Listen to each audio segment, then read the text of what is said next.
Bismillahirrahmanirrahim. Assalamualaikum warahmatullahi wabarakatuh.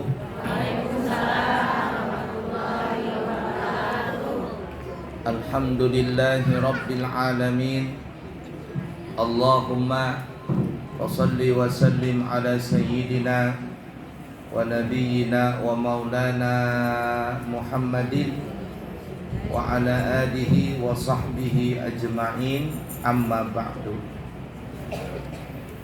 Bapak Ibu, para jemaah sekalian yang disayangi Allah dan dicintai Allah, di awal bulan Muharram ini, tahun baru 1445 Hijriah, kita awali tahun ini dengan kegiatan yang baik, yaitu menyambung pelajaran kita di masalah fiqhul ibadah, fikih yang berkaitan di dalam ibadah, wabil khusus fikih yang berkaitan masalah buang hajat besar ataupun kecil. Mudah-mudahan di tahun baru Islam ini kita semuanya mendapatkan yang lebih baik daripada tahun-tahun yang lalu, dan juga segala dosa dan kesalahan kita diampuni oleh Allah Subhanahu wa ta'ala. Amin, Allahumma amin ya rabbal alamin. Untuk mempersingkat waktu, kita langsung saja masuk pelajaran ya, nyambung pelajaran. Mudah-mudahan hari ini bisa khatam kitabnya, karena sudah 7 kali nih bab ini belum hatam-hatam kitabnya. Baik, mana kita judulnya adab-adab ketika keluar ya dari kamar mandi. Betulkah? Baik, ikutin semuanya. Adab-adab ketika keluar dari kamar mandi. Garis miring WC ya. Nah, pada pertemuan yang lalu kita pernah membahas perbedaan antara adab dengan apa Bu? Masih ingat gak ya? Kayaknya lupa ini. Perbedaan antara adab dengan akhlak. Kalau adab itu perilaku baik seseorang yang dihasilkan dari belajar. Ini kita belajar gini nih. Adab ini, adab itu. Lalu kita praktekkan, kita amalkan, maka itu disebut namanya adab. Adab perilaku yang baik yang dihasilkan dari belajar. Tapi kalau akhlak, perilaku sifat seseorang yang dihasilkan dari baiknya ibadah. Jadi kalau seseorang itu ibadahnya baik, sholatnya baik, puasanya baik, baca Qur'annya baik, zikirnya baik, semuanya baik, sholawatnya baik, maka biasanya otomatis karakternya orang tersebut akan jadi baik. Mulutnya tidak suka memfitnah, tidak suka menggibah, tidak suka menyebarkan berita bohong, apalagi tutur katanya sopan, tidak mengeluarkan kata-kata jorok, porno dan sebagainya, mengumpat, mencaci, apalagi tawadhu, rendah diri, sopan santun dan lain sebagainya. Biasanya sifat-sifat karakter seseorang yang baik itu dihasilkan daripada ibadah yang baik. Maka ini itu disebut namanya apa tadi? Akhlak. Tapi lihat saja, kalau ada perangainya orang itu tidak baik, mulutnya kotor, kalau kumpul suka memfitnah, gosip, berita bohong saja yang disebarkannya. Kalau sudah marah dengan orang, bukan lagi tunjuk pakai jari, pakai mulut. Nunjuknya pakai mulut tuh. Sampai temonyong-monyong kata anak Balikpapan. Sampai temonyong-monyong itu mulut. Ini berarti lihatin saja, pasti dia punya ibadah kacau. Sholatnya sembrono, puasanya sembrono, ngajinya sembrono. Nah, itu bisa dilihat dari kacamata seperti itu. Baiklah ya, jadi adab adalah perilaku yang baik yang dihasilkan dari belajar. Tapi kalau akhlak, perilaku seseorang yang baik yang dihasilkan dari ibadah. Maka perbaikilah belajar kita dan perbaikilah juga ibadah kita. Baik, kita lanjut ya. Adab-adab ketika keluar kamar mandi. 1. Ikutin. 1. Mendahulukan kaki kanan. Kaki kanan duluan ya, jangan kaki kiri. Apalagi meloncat dua-duanya, kedingsin nanti terpleset habis. 2. Membersihkan tempat buang air. Kotoran yang telah dipakai. Makanya lihat saja kalau di WC-WC umum biasanya ada tulisan setelah buang hajat tolong disiram. Masa kalah dengan kucing? Kucing aja kalau habis buang hajat, buang kotoran, nah dia tutupin pakai tanah. Kucing malu, lah manusia nggak ada rasa malu. Maka Bang Haji Roma Irama mengatakan sungguh terlalu. Nah, disiram. Yang ketiga, menutup pintu kamar mandi setelah keluar dari kamar mandi. Jadi kamar mandi itu ditutup pintunya. Kenapa ya? Karena kamar mandi atau WC itu tempat sarangnya setan, tempat sarangnya jin. Apalagi kamar mandi kita itu berada di dalam kamar tidur. Ya. Nah, masuk kamar, keluar dari WC, pintu kamar WC biar orang Banjar bohongkangan terbuka begitu. Kalau jin yang di dalam WC keluar dia masuk ke dalam kamar, kirain lakinya sampai ternyata gundurwo yang keluar. Ditutup ya supaya ada pembatas. Yang keempat, membaca doa ketika keluar dari kamar mandi,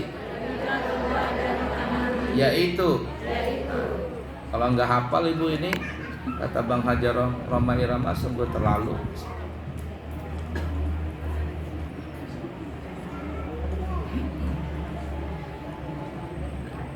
Apa doanya?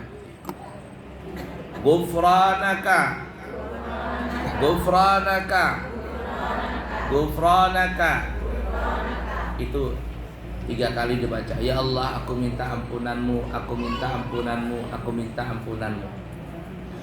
Para ahli tasawuf mengatakan, kenapa ya kok kita keluar dari WC kita baca gufranaka, gufranaka, ya Allah aku minta ampunanmu. 3 kali kita baca, padahal kita kan dalam WC nggak dibikin dosa. Nah, kata ulama ahlu hikmah, mereka mengatakan karena orang-orang yang ahlu dzikir, yang rajin berzikir, ketika masuk WC lisannya itu tidak bisa berzikir. Kita kalau bukan di dalam WC seperti kita di luar sini, kita boleh nggak nyebutin la ilaha illallah, la ilaha illallah, nyebut Allah, Allah, boleh nggak di luar WC? Tapi kalau masuk WC boleh nggak berzikir la ilaha illallah, la ilaha, kerajinan banget. Bukan tambah pahala, tambah dosa, menghina itu. Nah, bagi orang yang ahli zikir, mereka itu setiap kali kemana, setiap saat itu lisan itu selalu basah dengan zikir. Tapi ketika mereka dalam WC, mereka tidak bisa berzikir dengan lisan. Maka mereka berdiam. Bagi makom mereka, kalau tidak berzikir itu sudah dianggap namanya dosa. Bagi mereka nih ya, kalau lupa zikir kepada Allah, itu mereka menganggap ini telah lalai, telah berdosa. Itu bagi mereka. Tapi kalau bagi kita ini, ya santai-santai saja, karena memang dasarnya kita ini kurang zikir. Lain orang ahli zikir. Seperti itu nah orang pacaran nah, ya. Si pacarnya itu pasti tahu kapan ulang tahun si kekasihnya ini. Ya. Kalau lupa ulang tahun, itu dosa besar itu. Bisa diputus gara-gara lupa ulang tahun, atau ingat ulang tahun tapi nggak ngasih kado, dosa besar itu. Kamu ini nggak sayang lagi dengan aku. Lah kenapa? Aku ulang tahun hari ini, kamu lupa kah? Oh iya katanya. Wah, dosa besar itu. Lupa ulang tahun. Padahal kalau lupa sholat aman-aman saja dia. Tapi kalau sudah menikahi, nah, sudah tahun-tahun, ingatkah laki pian ulang tahun pian? Lupa. Lupa. Ya, sudah lupa ulang tahun pernikahan, ulang tahun istri. Bahkan terkadang ulang tahun seorang lupa, ya aku ulang tahun hari ini katanya. Tanggal lahir aja lupa. Coba tanya kai-kai itu, ini yang buat, mohon maaf lah, nenek-nenek takutnya aja, pian lahir tanggal berapa nek? Lupa aku jamnya. Melihat dulu di KTP. Oh, tanggal sekian jamnya. Apalagi tanggal laki seorang bisa lupa itu. Nah, makanya tadi kita kembali bacanya gufranaka gufranaka, kata ulama al-hikmah, karena bagi orang-orang yang ahli zikir, jikalau mereka tidak berzikir dengan lisan, itu dianggap bagi mereka ya, menganggap dirinya itu sudah dosa itu. Maka mereka mengatakan gufranaka gufranaka gufranaka, ya Allah aku minta ampun, aku minta ampun, minta ampun. Lanjut ikutin. Alhamdulillahilladzi adhaba annil adha wa afani. Nah, sekurang-kurangnya di situ mesti hafal. Jangan tidak hafal ini, jangan tidak baca. Pada pertemuan yang lalu kita pernah bahas ya, orang yang meremehkan, menghina bacaan masuk WC dan keluar WC, itu dikhawatirkan ketika dia meninggal dunia jasadnya bau.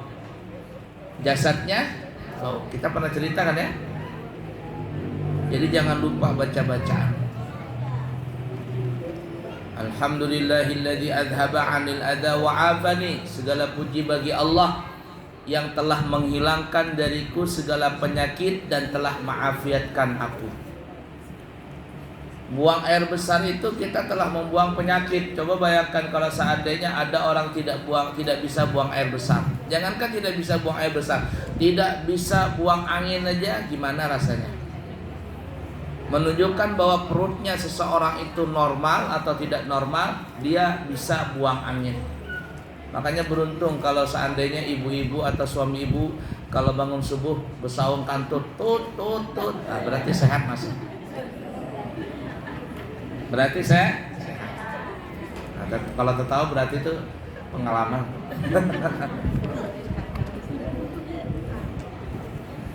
Nah, jadi sampai di situ Bu ya doanya. Tapi kalau mau lebih boleh kita baca sampai lebih ya.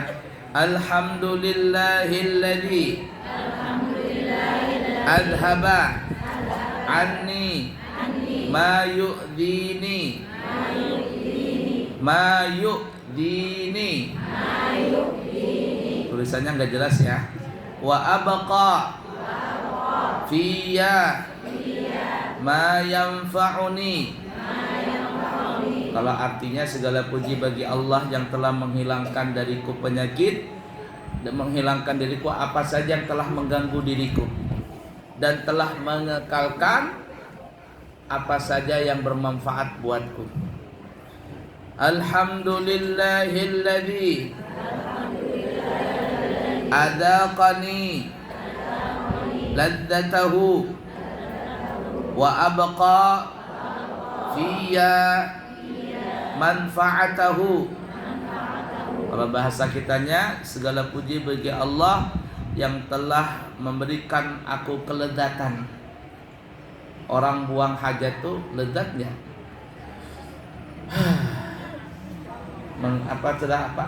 lega. Aduh, nek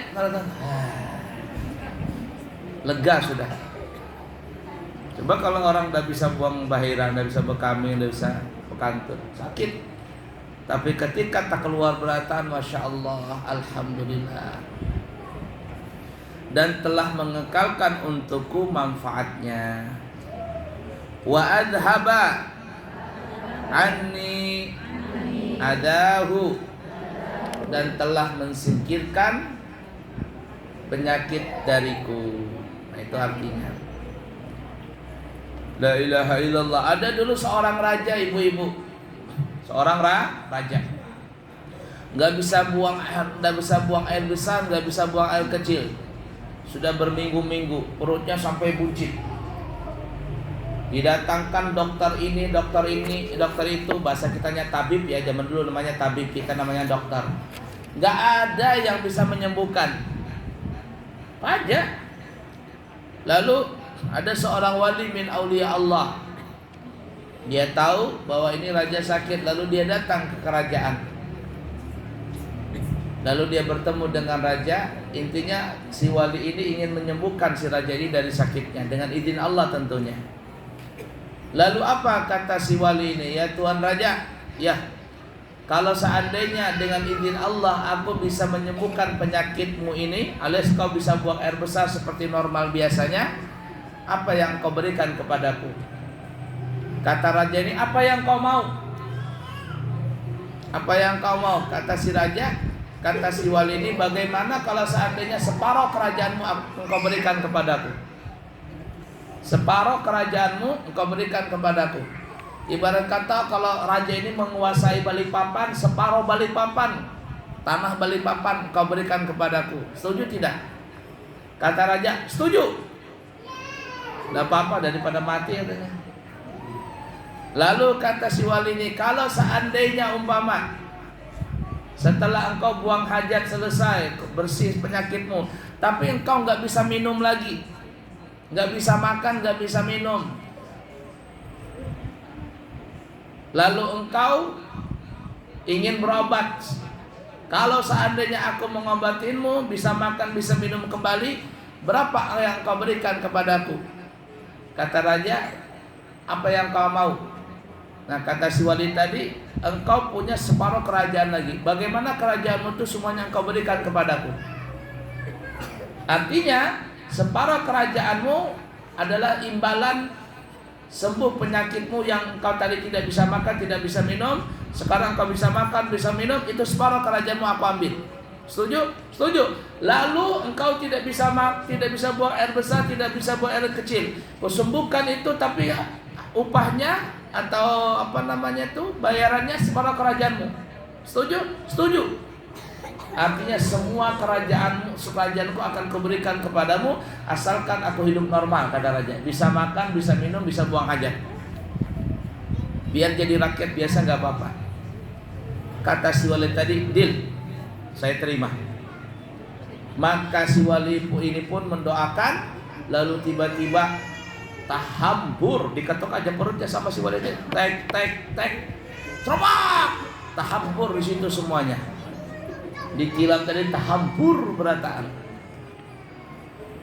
Lalu si wali tadi bilang, wahai raja, sungguh kekuasaanmu, kerajaanmu yang kau miliki tidaklah lebih daripada yang keluar ini. Artinya yang kau banggakan kerajaanmu itu tidaklah lebih mahal daripada kotoran yang keluar ini. Dan tidaklah mahal, tidaklah lebih harganya dari apa yang makanan dan minuman yang kau makan. Artinya sebegini nih. Kata wali, kalau begitu aku tidak mau kerajaanmu, ambil saja. Nilainya sama dengan tahi ini, kata si wali tadi. Artinya orang akan membayar berapapun untuk kesehatannya, walaupun dia menggadaikan seluruh harta yang dia punya. Jadi kenikmatan sehat dan keafiatan itu sangat mahal ibu-ibu ya. Beruntung kita semuanya bisa masih diberikan panjang umur dan sehat walafiat. Amin ya rabbal alamin. Lanjut ya. Yang kelima, membaca doa setelah buang air kecil ataupun besar. Sebagian ulama mengatakan doa ini bukan setelah dibaca, setelah buang air yang dibacanya, bukan. Tapi pada saat istinja, namanya doa istinja. Jadi ketika membasuh alat kelamin belakang atau membasuh alat kelamin depan, doanya ini. Tapi doanya bukan di mulut, bukan dibaca di mulut, tapi doanya di dalam hati. Kalau di mulut nggak boleh karena masih dalam WC. Apa doanya? Allahumma tahhir qalbi, pakai tasdid, tahhir qalbi minan nifaqi wa hassin farji minal fawahishi. Nah itu ya, kalau mau ditulis dibarisin. Ini penting baca ini ibu-ibu. Ketika istinja baca ini, tapi dalam hati bukan di mulut. Penting sekali. Untuk apa ini? Ini penjagaan diri kita dari melakukan perbuatan zina, dari melakukan perbuatan serong, dari perselingkuhan, dari LGBT dan sebagainya. Dan juga doa ini pelindung daripada sifat munafik. Artinya Allahumma tahhir qalbi minan nifaqi, ya Allah sucikanlah hatiku daripada sifat munafik. Hilangkan diriku ini, hatiku dari sifat munafik. Karena jelek-jeleknya manusia itu kalau mempunyai sifat munafik. Ya, munafik ini pengkhianat, munafik ini pembohong, munafik ini semuanya jelek lah munafik ini. Wa hassin farji minal fawahishi, dan jagalah kehormatanku. Asal katanya farji itu kelaminku, alat kelaminku, yakni kehormatanku, minal fawahishi, daripada perbuatan yang hina. Perbuatan yang hina. Makanya ada perempuan yang, mohon maaf ya, kupu-kupu malam itu disebut namanya fahishah, pelacur. Fawahish itu adalah perbuatan yang jelek, perbuatan yang kotor. Yang dimaksud sini adalah zina, LGBT, apalagi serong, perselingkuhan dan sebagainya. Jadi kalau orang mengamalkan doa ini ketika dia istinja, maka dia akan terhindar daripada sifat munafik, dan dia akan terhindar dari yang namanya perselingkuhan, perzinahan, LGBT, serong dan lain sebagainya.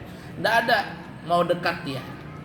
Dia akan merasa jijik dengan perbuatan-perbuatan itu.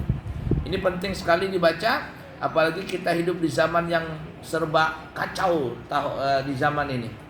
Ya, kacau sekali. Penjagaan diri kita. Kita lanjut ya. Doa Sayyidina Ali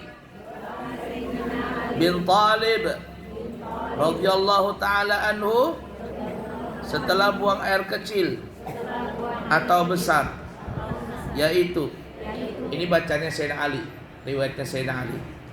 Allahumma hassin farji, hassin farji wastur aurati wala tushmit biyal a'da.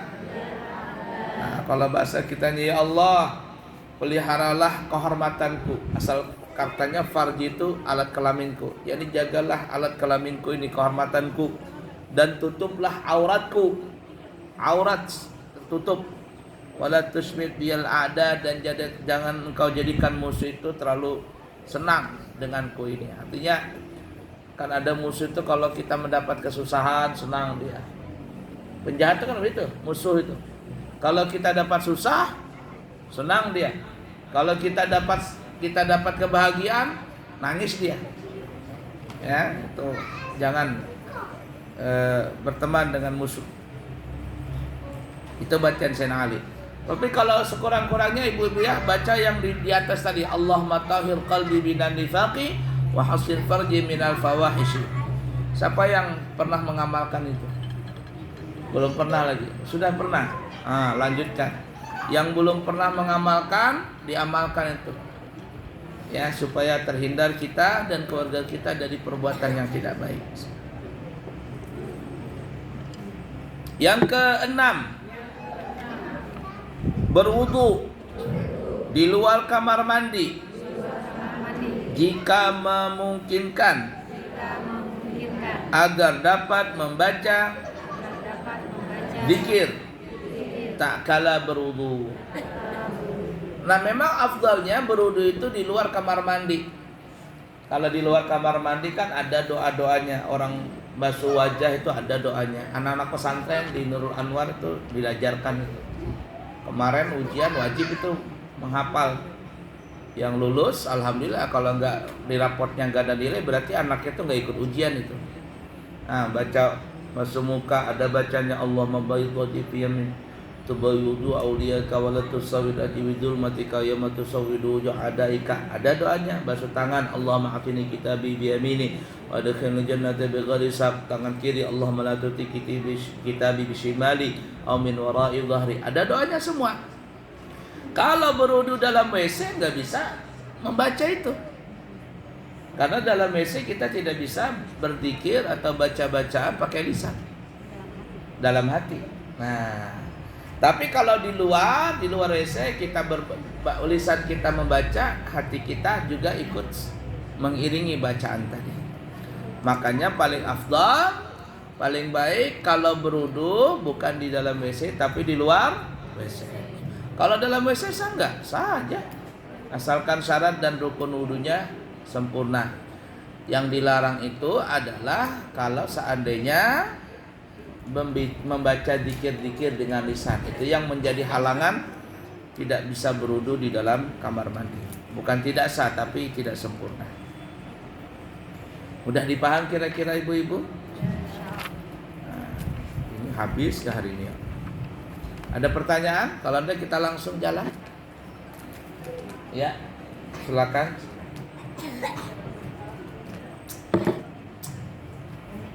Silakan kalau ada pertanyaan dulu. Assalamualaikum warahmatullahi wabarakatuh. Waalaikumsalam warahmatullahi wabarakatuh. Waktu yang diberikan kepada saya. Ya, masalah ini Pak Ustadz, wudu di dalam WC, karena kebanyakan di rumah itu di dalam WC gitu. Karena lokasinya kita itu nggak memungkinkan. Nah, otomatis kan ada doa-doa yang kita nggak bisa ucapkan dalam WC kan. Terus kedua, kan WC itu ada toiletnya sama kan, toiletnya di situ. Tapi kan kita kayak risih gitu, Ustaz, kalau kita di dalam WC itu. Jadi perasaan kita itu sanggak gitu. Ya, itu pertanyaan saya. Terus yang ketiga ya, masalah ini masalah berwudu Ustaz. Dan biasanya kan kadang kita itu diulang-ulang. Perasaannya pertama itu nggak sah, jadi kedua, ketiga gitu. Jadi gimana itu Ustaz? Ya itu aja. Assalamualaikum warahmatullahi wabarakatuh. Kan sudah diterangkan tadi bahwa berwudu di dalam WC apabila syarat dan rukun wudu sempurna, yakni membasuh wajah sempurna, tangan sempurna, kepala sempurna, kaki sempurna, semuanya sempurna. Kira-kira wudunya sah nggak kalau ada orang berwudu dalam WC? Sah atau tidak ibu-ibu? Sah aja. Cuman kata ulama nih yang kita tadi bahas ini, afdalnya berwudunya di luar WC. Kenapa ya alasannya? Disebutkan di kitab tadi, supaya mudah untuk berzikir dengan lisan. Itu aja masalahnya. Ya. Adapun berwudu dalam WC boleh, cuman tidak berzikir dengan lisan. Kemudian juga diperhatikan WC-nya itu jangan sampai ada tergenang najis di di lantai WC. Kalau seandainya ada orang berwudu di WC tadi tapi ininya mampet, pembuangan airnya mampet, di situ ada najis kencing ya, tercampurlah air yang tergenang tadi dengan air kencing. Lalu kita berwudu, kemudian percikan-percikan itu yang di lantai tadi ada najisnya kena badan kita. Apa yang terjadi? Maka bisa jadi wudu kita ini tidak sah karena bercampur dengan najis, atau mungkin bisa saja yang tadinya kaki kita sudah bersih tapi karena ada najis yang kena badan kita, akhirnya badan kita atau termasuk kaki tadi menjadi najis lagi. Nah, itu repotnya di situ. Intinya boleh saja berwudu dalam WC, cuman yang perlu dijaga lisan jangan berzikir ya, jangan berzikir dengan lisan, maksudnya seperti itu. Tapi kalau di luar WC bebas ya. Baik. Kemudian selanjutnya tadi mengulang-ulang wudu. Kalau air sendiri, perhatikan ya, kalau air sendiri, ibu-ibu berwudu di rumah, membasuh muka sampai 5 kali. Orang berapa kali basuh muka? 3, lah dia 5 kali. 5 kali basuh tangan 5 kali umpama, dan seterusnya. Apa hukumnya? Hukumnya makruh. Kalau air sendiri makruh. Tapi kalau air masjid, bukanya deras, begitu. Wudunya sampai 5 kali membasuh, sekalian mandi di situ. Apa yang terjadi? Maka hukumnya adalah haram. Kenapa haram? Karena telah berlebihan memakai air. Kalau punya sendiri terserah. Dia yang bayar, dia yang pakai, dia yang bayar. Tapi kalau masjid jangan. Yang repotnya ada orang mandi di masjid, bahira di masjid, semuanya serba di masjid. Kemudian berjualan di depan masjid, ketika air cuciannya habis minta banyu di masjid. Yang parahnya tidak pernah nyumbang di masjid, sholat di masjid nggak pernah, nyumbang di masjid nggak pernah. Wah, ini kacau ini orang. Haram hukumnya. Banyak terus terang ya ibu-ibu ya, saya pribadi, mohon maaf nih, saya pribadi, saya kalau berudu di masjid atau buang hajat di masjid itu saya berusaha untuk selalu memberikan uang infak ke masjid itu. Kalau saya habis buang air kecil atau buang air besar lalu saya berudu, apalagi di masjid itu dibolehkan mandi, kan ada sebagian masjid membolehkan mandi. Saya mandi di situ, itu saya mesti usahakan ngasih itu. Ya perkirakan saja 20.000 kah, berapa ribu kah, mandi apa kasih. Kalau buang air kecil 5.000, 10.000 saya masukkan. Kalau lebih banyak kasihkan saja 50.000, nggak ada masalah. Kenapa? Itu ibarat kata gantian dari air yang kita pakai. Nah, supaya kita tidak mengambil hak yang bukan hak kita. Udah dipaham? Lanjut atau ada lagi pertanyaan? Ada lagi, Bu. Iya, silakan. Mohon maaf, Bu ya, ini di luar tema kita. Ada dua buah pertanyaan. Yang pertama itu mohon penjelasan Abu ya, ketika sholat, maksudnya mau melafalkan niat sholat itu dengan apa? Dengan mengucapkannya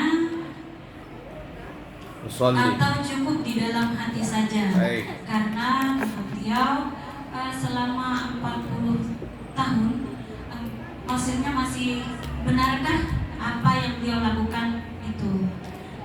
Yang kedua, mohon penjelasannya juga Bu ya mengenai batasan yang disebut dengan anak yatim. Demikian pertanyaan. Baik, adapun sebelum salat dalam mazhab Syafi'iyah, kita bicara mazhab Syafi'i.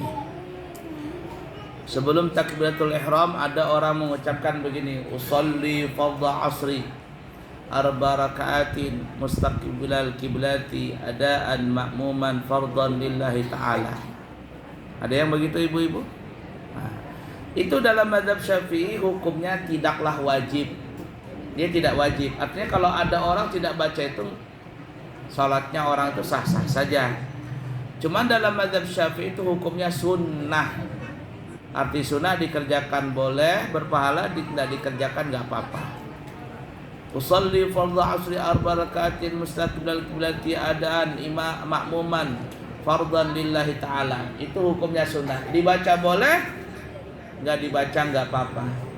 Lalu di mana niatnya? Nah, kalau tadi itu usul itu namanya lafaz niat. Adapun niatnya itu, perhatikan ibu-ibu, niat itu adalah di dalam hati, dan kalau niat salat itu adalah di antara A sampai akbar. Allahu Akbar, ucapan kita, lisan kita mengucap Allahu Akbar, Allahu Akbar. Ini ucapan kita, tapi dalam hati kita ikrarkan aku salat fardhu asar makmum. Jadi mulut kita Allahu Akbar, mulut membaca Allahu Akbar, tapi dalam hati aku salat fardhu asar makmum, aku salat fardhu maghrib makmum, aku salat fardhu isya makmum. Begitu caranya. Kalau kita imam. Apakah Bu yang perlu disebut rakaatnya? Tidak perlu disebut rakaatnya, alias tidak wajib. Nanti kepanjangan Allah, karena di hajanya nih tadi sengaja aku melaksanakan sholat fardu asar 4 rakaat menghadap kiblat, mengikut imam, tunai fardu karena Allah Ta'ala. Banyak astagfirullah, Allah. Ada nggak orang seperti itu? Salah. Niat itu ibu-ibu ya tidak mesti diheja begitu aku sholat. Tidak perlu diheja. Niat itu adalah itikad bulat di dalam hati ingin melakukan kebaikan. Niat sudah. Nah seperti gini nih ya, ibu-ibu habis ini kan pengajian nih, tiba-tiba ada di samping, Bu, habis asar nih kemana? Nggak ada acara sih, kita makan ya ke warung. Boleh. Makan apa? Nantilah. Pikir waktu pengajian, pikir makan. Wah enaknya nasi padang nih. Apakah dalam hati sengaja aku setelah belajar salat asar ini aku nanti makan nasi padang karena Allah Ta'ala? Apakah begitu? Tidak ada kan ya? Timbal nanti nasi padang, selesai. Begitu juga salat. Tidak perlu diajak Allah aku salat fardu asar. Tidak ada begitu nih. Niat itu bulat. Jadi sudah. Sama orang puasa bulan Ramadan tuh nah. Ayo pasang niat. Nawaitu shoma ghadin an adai fardhi syahri Ramadan hadhihi sanati fadlillahi ta'ala. Aku niat puasa Ramadan besok hari tunai fardu karena Allah Ta'ala. Iya boleh seperti itu. Tapi sebenarnya walaupun tidak seperti itu enggak apa-apa. Tadi malam lupa lupa sahur, lupa niat nang nawaitu shoma ghadin. Cuman memang besoknya kepingin puasa. Besok itu memang kepingin puasa Ramadan, tapi tidak melafazkan nawaitu shoma ghadin. Puasanya tetap sah nggak? Kalau dia besok puasa, sah nggak puasanya? Sah. Karena niat tadi itu ibu-ibu tidak mesti diheja begitu. Ya, kita analogikan tadi seperti yang ibu-ibu tadi. Nasi padang habis asar. Selesai sudah. Apakah dia aja sengaja aku setelah pengajian ini dan setelah salat fardu asar aku singgah ke warung Padang, makan nasi padang, iwaknya daging rendang ditambah telur balado. Apakah begitu? Paham lah? Nah gitu ya. Kemudian tadi selanjutnya apa tadi? Anak yatim. Anak yatim itu ingatin ya. Satu, anak yatim itu pertama orang Islam dulu. Orang Islam. Kemudian yang mati bapaknya. Yang mati bapaknya. 2. Yang ketiga belum balik. Ingatin ya, anak Islam, orang Islam. Kemudian yang belum balik, yang mati bapaknya. Itu 3 syarat tadi. Tapi kalau seandainya bapaknya sudah meninggal, namun anaknya sudah besar, sudah balik nih, itu bukan disebut lagi yatim. Kalau begitu nih beratan yatim semua ini. Termasuk yang ini, yatim piatu lagi. Jadi syaratnya 3 itu, Islam, orang anak Islam, belum balik, yang meninggal bapaknya. Meninggal bapaknya. Kalau mamanya meninggal bukan disebut yatim. Itu istilahnya piatu. Itu pun piatu itu istilah orang Indonesia ya. Kita orang, maksudnya di dalam istilah agama kita nggak ada istilah piatu, itu nggak ada. Yang ada cuma yatim. Kenapa? Karena yang menanggung biaya, menanggung nafkah itu adalah bapak. Jadi kalau seandainya meninggal ibu, itu istilah kita saja piatu, tapi bukan disebut yatim. Ya. Tapi kalau meninggal bapak itu disebut yatim. Nah, nanti lagi 10 Muharram tuh. Ya. Kalau ada, nah ya, kemudian yang kedua, kalau bapak mamanya bercerai,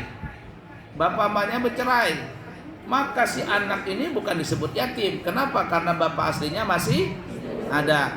Atau bapaknya meninggal dunia, ya, kemudian mamanya menikah lagi, dapat suami baru, ya mau berondong kah, yang mau duda kah, terserah saja. Lalu punya bapak si anak ini. Apakah masih disebut yatim? Ya, disebut yatim. Masih disebut ya yatim. Ya. nanti 10 Muharram mengusap kepala anak yatim. Sebenarnya itu memang seperti itu, tapi yang sebenarnya maksudnya itu adalah menyantunin. Ini kepala anak yatim aja dipegang, rambutnya bagus sudah, bersisir, berminyak rambut, ganteng sudah. Setiap ibu-ibu nah pegang anak yatim, tahambur rambutnya. Kasiannya rambaknya tuh. Nyantunin kada, kepalanya aja dipegang. Yang dimaksudkan itu adalah menyantunin tadi, kasihlah baju atau makanan, snack apa, gembirakan dia. Ini kepalanya jadi pegang. Saya kadang heran ibu-ibu ini, kasihannya anak yatim. Tahambur rambutnya.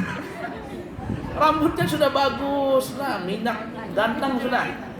Seikung-seikung memegang kepalanya. Ada 100 orang ibu-ibu tahambur kepalanya dipegang. Baiklah ya. Nah, jadi itu anak yatim, anak orang Islam belum balik, kemudian yang meninggal bapaknya. Kemudian perhatikan ya ibu-ibu ya. Anak yatim dan janda itu tidak dapat zakat. Dengarkan dulu, jangan diprotes dulu ya. Perhatikan betul-betul. Apabila ada orang ingin memberikan zakat, anak yatim dan janda itu tidak dapat zakat. Kenapa? Karena bisa saja anak yatim itu orang kaya. Bapaknya meninggal dunia, tapi hartanya sampai 2 miliar. Kita mau ngasih anak yatim tadi zakat? Enggak, dia nggak perlu zakat. Malahan dia yang mengeluarkan zakat. Begitu juga ada seorang janda, ya, janda suaminya meninggal dunia, hartanya 2 miliar, maka masih baru lagi menikah, baru 2 bulan, belum punya anak dan sebagainya. Apakah anak ini istrinya perempuan ini boleh terima zakat? Tidak boleh. Kenapa? Karena dia kaya. Yang dia tidak boleh terima zakat, tapi dia yang mengeluarkan zakat. Tapi kalau seandainya ada anak yatim miskin, ibunya janda miskin, maka dia mendapatkan double. Artinya double itu adalah kalau ada orang menyantuni anak yatim plus mamanya yang janda tadi, pahalanya double. Satu, menyantuni anak yatim dan janda. Yang kedua, karena memberikan zakat kepada mereka, pahalanya double, 2.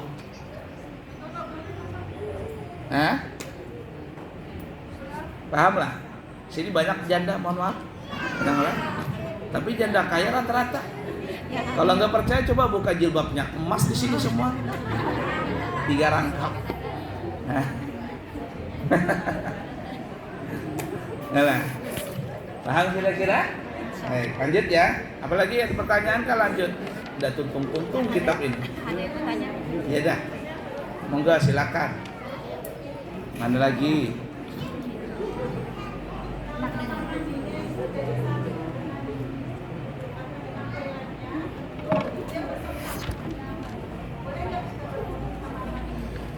Baik, ada zaman dulu ya, zaman dulu itu orang, mungkin saya pernah cerita juga di sini. Dulu orang dulu punya rumah besar, halamannya besar, tanahnya luas, rumahnya besar, memanjang ke belakang. Dulu di Banjar atau di mana-mana itu mereka punya rumah panggung ya, rumah panggung. Kemudian WC-nya itu di luar sana, di luar rumah, kayak kita ini masjid ini. Jadi kalau orang mau buang hajat keluar rumah dulu. Kemudian berpindah zaman, akhirnya WC-nya itu masuk ke dalam rumah, tapi ditaruh di dekat dapur paling belakang ujung. Kemudian WC beda, kamar mandi beda. Ingat gak zaman dulu rumah orang gitu? WC sendiri, kamar mandi sendiri, dihalat dengan sekat begitu. Kemudian rumahnya makin mengecil, tanahnya makin mengecil, akhirnya WC dan kamar mandi jadi satu, tapi taruh di dapur. Kemudian makin mengecil, akhirnya masuk antara WC di tengah-tengah rumah, antara 2 kamar. Itu namanya tipe 21. Apa 21? 2 langkah WC, 2 langkah dapur, 2 langkah kamar. Tipe 21. Nah, kecil lagi rumahnya, kayak apartemen itu yang harganya sampai 600 juta. Tipenya tipe apa namanya? Tipe hotel atau apa namanya?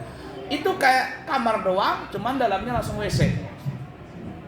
Alias WC masuk dalam kamar. Nah, itu semakin mengecil. Nah, pertanyaannya tadi, kalau seandainya ada, Masya Allah, orang punya rumah, kemudian WC-nya dengan kamar mandinya berbeda. Ini kamar mandi khusus untuk mandi, WC untuk khusus buang hajat. Pertanyaannya, boleh nggak kita baca-bacaan di kamar mandi tadi? Kalau dalam WC jelas nggak boleh ya, karena tempat buang hajat. Kalau di kamar mandi, gimana hukumnya? Ada saya dapati orang punya kamar mandi khusus. Jadi di kamarnya itu ada cuma kamar mandi, tapi WC nggak ada, cuma untuk mandi saja. Untuk buang hajat nggak ada di situ. Nah, kita tanya, itu kamar mandi apakah khusus untuk mandi saja ataukah digunakan untuk buang air kecil juga? Kalau seandainya dia buang hajat besar, dia buang hajat kecil di WC, kemudian setelah itu dia mandinya di kamar mandi, maka di kamar mandi itu para ulama mengatakan boleh dia baca-bacaan, alias tidak berdosa. Kenapa? Karena untuk digunakan cuma mandi, bukan untuk buang hajat.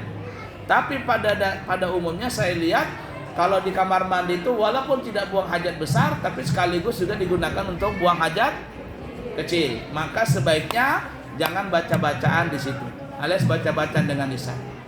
Bisa dipaham kira-kira? Baik. Ada lagi? Ya, silakan.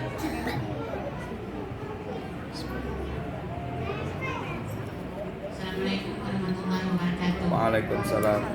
Ini Pak Ustadz, ketika kita di kamar mandi, kita sedang buang hajat, nah terus azan berkumandang, apakah kita boleh menjawab azan dalam kamar mandi itu? Sudah kemarin bahas Nanti misalnya gitu. Oh, Langsung kan? jangan menjawab azan dengan lisan, dalam hati aja. Bahkan sebagian ulama mengatakan nanti ketika kita keluar dari WC, baru kita jawab azan, baru kita azan lagi. Saya di pesantren itu terkadang saya masuk kamar mandi, tiba-tiba anak-anak azan. Anak-anak azan, saya tidak menjawab azan. Tapi ketika setelah keluar dari WC, baru saya azan lagi. Tapi nggak nyari-nyari banget. Allah Akbar, Allah Akbar, Allah Akbar, Allah Akbar, syahadu an la ilaha illallah, syahadu an la ilaha illallah. Alias sunnah kita menjawabnya setelah keluar dari WC atau kamar mandi. Tapi ke dalam WC tidak dibolehkan menjawab adzan dengan lisan tadi. Sudah dipaham kira-kira? Baik, ada lagi? Pertanyaan? Berapa menit lagi? Ini kayaknya nggak selesai. Memang nggak selesai. Setahun belajar.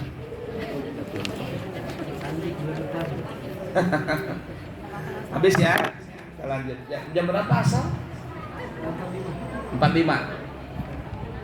Kita 10 menit lagi ya. Belajar ya. Lanjut ya.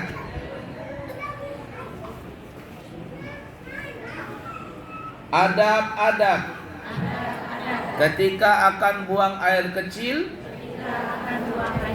atau air besar di tempat terbuka selain kamar mandi. Nah, kebelet nih ibu-ibu rekreasi di pantai. Ya, kemudian mau buang hajat, WC penuh dan sebagainya, sudah kebelet nih. Akhirnya masuk ke dalam laut situ. Nah, itu namanya tempat terbuka. Atau jalan begitu, naik mobil sakit perut atau hendak bekami, kemudian minta singgah, Pak, stop dulu Pak. Kenapa? Saya datang lagi mau buang air kecil. Nah, pas mobilnya itu di jalanan, ya, di tengah jalan. Pokoknya bukan di tengah jalan sana, artinya di dalam perjalanan. Bagaimana kita mau buang hajat di tempat terbuka itu? Nah, ini adab-adabnya. Di antara adab-adab ketika akan buang air kecil atau besar di tempat yang terbuka selain kamar mandi adalah sebagai berikut. 1. Wajib membuat penutup di depan tempat yang akan digunakan untuk buang air kecil atau besar. Hal ini jika tempat tersebut menghadap ke arah kiblat.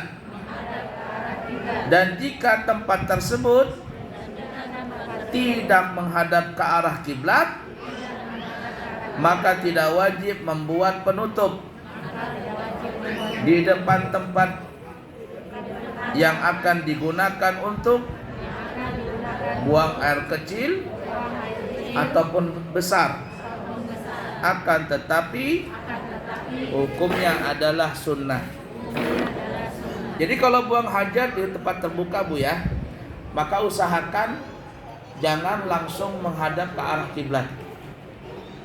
Tapi kalau terpaksa menghadap ke arah kiblat, maka carilah dinding. Bisa pohon, tapi pohon yang jangan berbuah ya.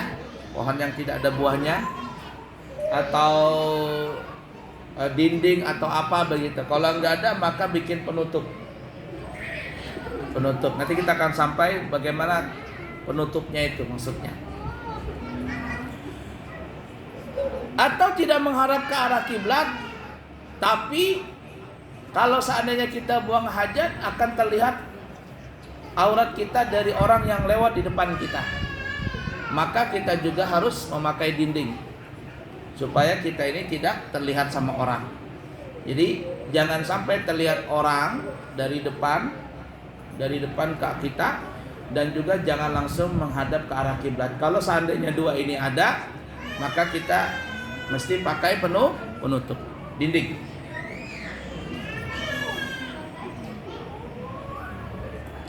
Pernah Nabi kita Muhammad sallallahu alaihi wasallam berjalan bersama Sayyidina Agil. Tiba-tiba Nabi mau buang hajat, lalu Rasulullah bilang kepada Sayyidina Agil, "Ya Agil, kamu coba datangin pohon kurma itu pohon kurma di sana. Kamu bilang sama pohon kurma, hei kurma, pohon kurma, engkau dipanggil Rasulullah. Tolong bilangin di sana." Sayyidina Agil bingung juga kenapa pohon kurma disuruh ajak bicara. Nah, tiba-tiba Sayyidina Agil ini ya sudah, karena ini perintah Rasul, Sayyidina Agil pun berjalan mendatangi pohon kurma tadi.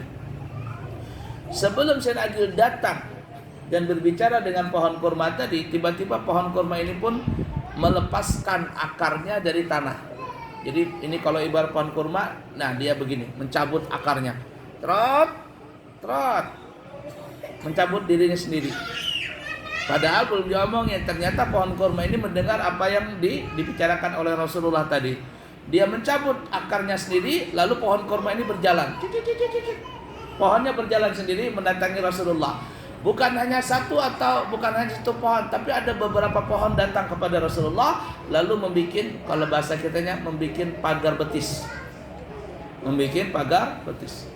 Lalu setelah ditutup, mereka menutup Rasulullah dengan badan mereka masing-masing yang di pohon kurma tadi.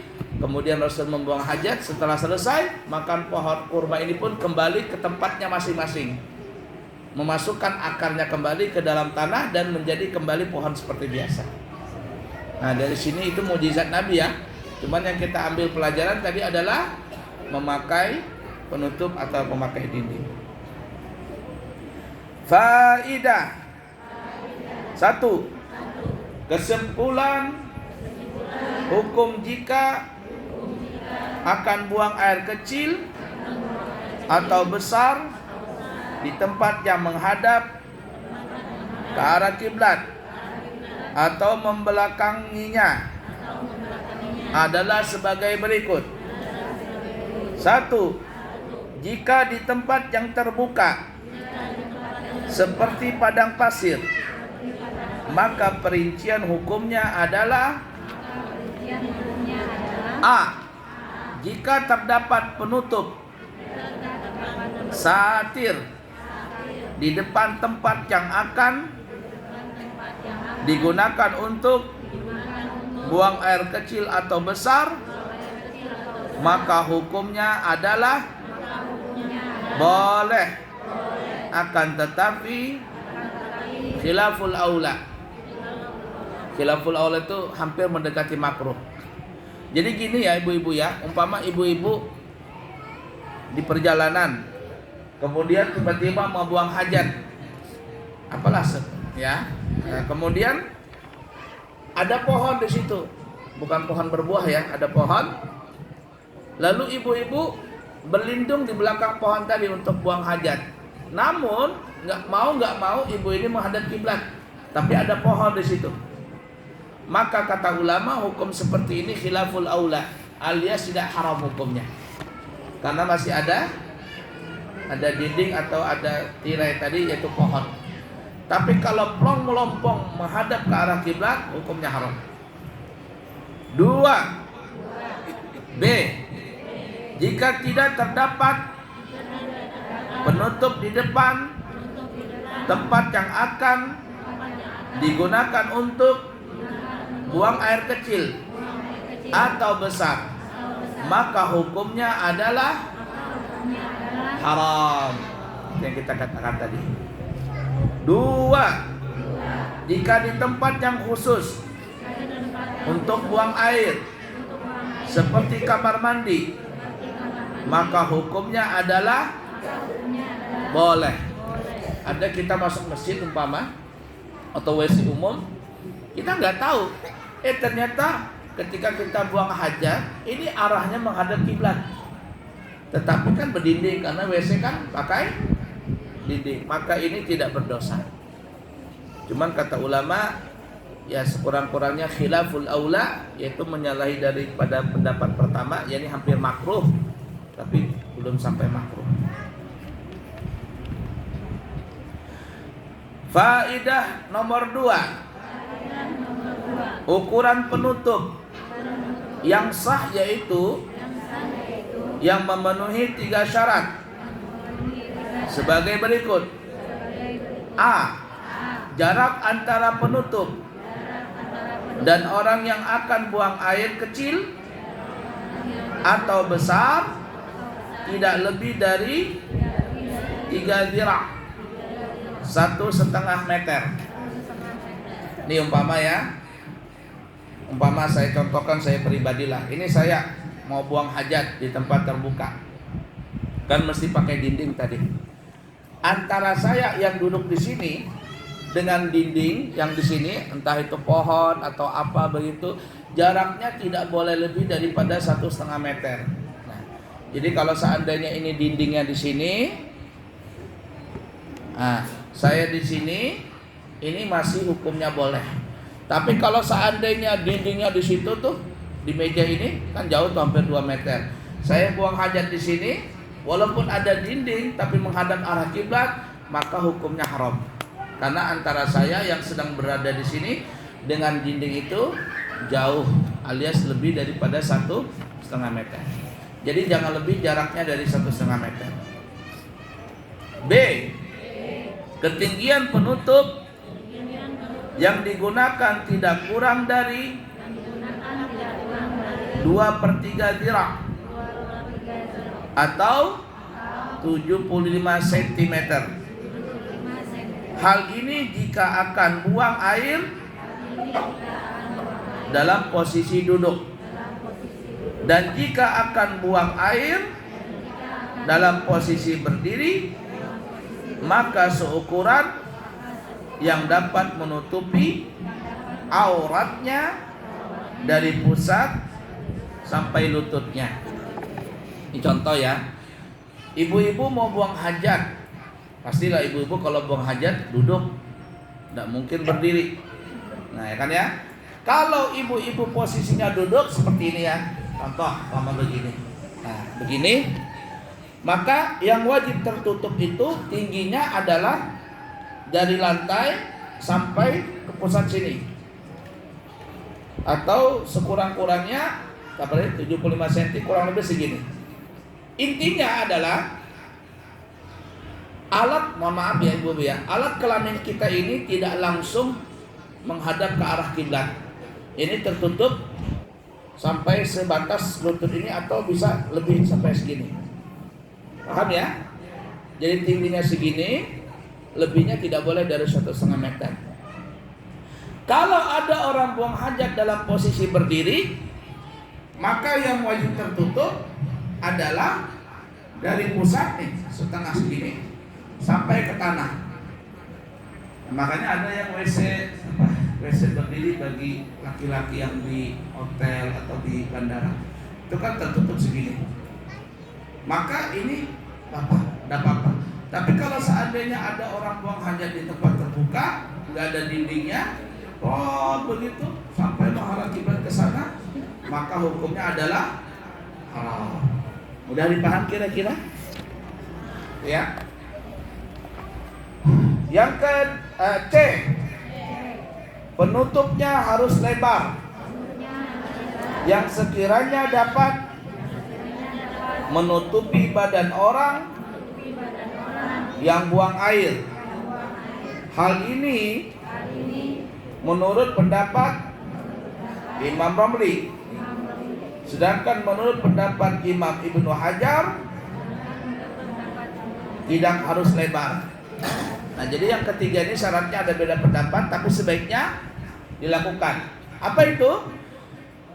Jadi bukan hanya jaraknya yang dekat, bukan hanya jarak tingginya, tetapi juga harus lebar sampai menutupi kita punya badan semua, supaya orang yang dari sana tidak bisa melihat langsung. Kalau bisa modelnya bundar gitu. Nah, kayak begini nih, meja ini lebarnya, ini aman, sudah tidak kelihatan lagi dari arah depan. Mudah dipahami ibu-ibu? Tapi kalau cuman pohonnya batangnya kayak nang botol aqua ini lah. Ya, botolnya kayak botol aqua ini, pohonnya kami di belakang pohon sini nggak bisa. Tapi kalau kayak di belakang yang mesinnya kan besar, itu satu posisi badan kita tidak terlihat dari arah depan. Mudah dipaham kira-kira?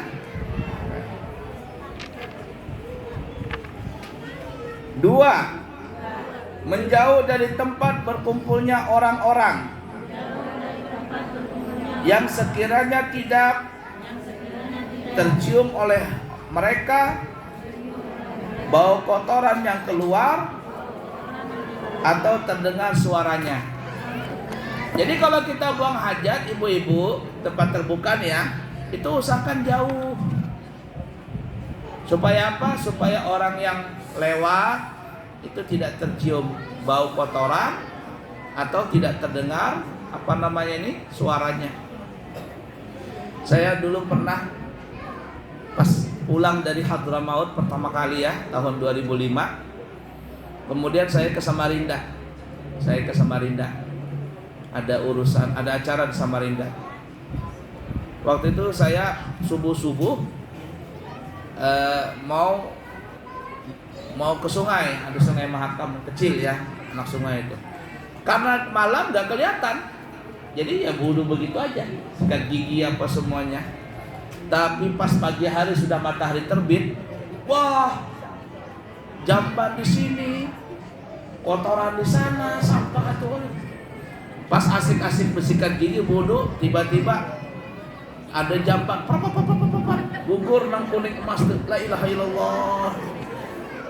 Rasanya tidak mau sikat gigi di situ. Nah, jadi jangan seperti itu ya, berjauh dari tempat orang. Nomor 3, tidak buang air besar atau kecil di air yang tergenang, tidak mengalir, yang jika digerakkan ujung air tersebut maka akan bergerak pula ujung lainnya yang lebih dikenal dengan, dan jelas tulisannya. Nah, intinya seperti itu. Jadi gini Bu ya, kalau kita buang hajat, ingat ini ya, kita jangan buang hajat di tempat air yang tergenang, di kolam renang umpama, jangan. Apalagi di tempat terbuka, di kubangan.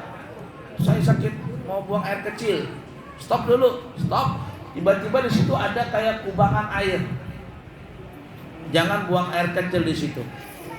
Jangan buang air di air itu. Kenapa?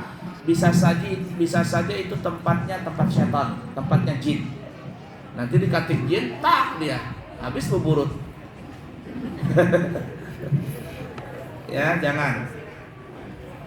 Yang keempat, tidak buang air besar atau air kecil yang sedikit mengalir karena akan menyebabkan air tersebut menjadi mutanajis. Ada air kecil, air ini bagus tapi dikencingin sama orang, jangan. Lain kalau seandainya parit itu parit pembuangan.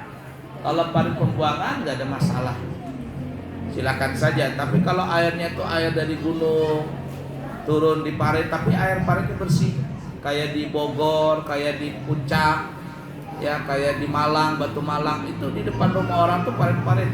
Tapi itu air gunung, dari asli gunung. Nah, jangan buang hajat di situ. Kenapa? Karena nanti airnya menjadi najis. Baik, sampai di situ dulu. Nanti faedah nomor 3 ya. Kita sambung lagi. Nah, dan ternyata berarti ini nggak hatam hari ini kitabnya. Kamu ya, bolehkan satu pertanyaan lagi? Baik. Ini di dalam sebuah perjalanan Ya. ada ibu-ibu. Nah, di dalam perjalanan itu serombongan ibu-ibu ini ingin buang air kecil. Dan di sana, di tempat WC tersebut, antri abuyan. Nah, ibu-ibu tersebut rame-rame gitu masuk di dalam WC itu. Kita bertiga atau berempat, bolehkah seperti itu? Mohon penjelasannya. Terima kasih. Kalau masuk WC borongan, rame-rame begitu.